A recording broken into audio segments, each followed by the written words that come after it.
पाकिस्तान के सरकारी इदारों की माली सूरत-ए-हाल एक बार फिर संगीन सवालात को जन्म दे रही है। वजारत खजाना की हालिया रिपोर्ट के मुताबिक गुज़श्ता माली साल में 25 रियासती मिल्कियती इदारों को मजमूई तौर पर 832 अरब रुपए का नुकसान हुआ, जबकि खालिस नुकसान 300% के इजाफे के बाद 30 अरब रुपए से बढ़कर करीबन 123 अरब रुपए तक जा पहुंचा है। बिजली की तकसीम car companies, Pakistan railway, steel mill बड़े खसारे वाले इदारों में शामिल हैं।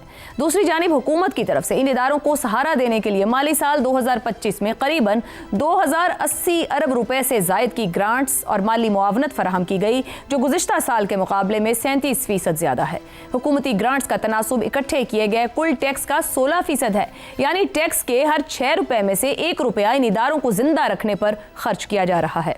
इसके बावजूद मजमूई वाजिबात का हजम बढ़कर 9.5 खरब रुपए तक पहुंच चुका है, जबकि इन इदारों के सिर्फ पेंशन वाजिबात ही 2 खरब रुपए से तजावुज कर चुके हैं और सर्कुलर डेट भी करीबन 1.9 खरब रुपए की सतह पर बरकरार है।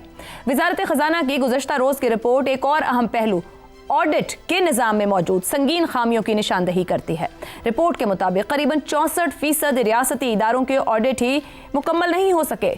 कई इदारे अबूरी इदाद-ओ-शुमार पर चल रहे हैं, यानी आसान अल्फाज में कोई ऑडिट नहीं, कोई एतमाद नहीं, कोई सरमायाकारी ही नहीं का उसूल यहाँ पूरी तरह लागू होता है, जो निजकारी के अमल और सरमायाकारी दोनों को बुरी तरह मुतासिर कर रहा है। यानी मसला सिर्फ खसारे का नहीं बल्कि हिकमत अमली और गवर्नेंस के फुकदान का भी है।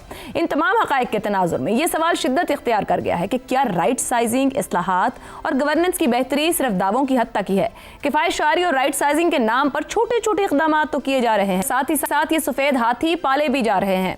सवाल यह है कि क्या हुकूमत वाकई इन इदारों को ठीक करने की सलाहियत नहीं रखती, या फिर उसके पीछे सियासी मसलहतें और मफादाती दबाव जिसके बायस हकीकी इस्लाहात मुमकिन ही नहीं हो पा रही।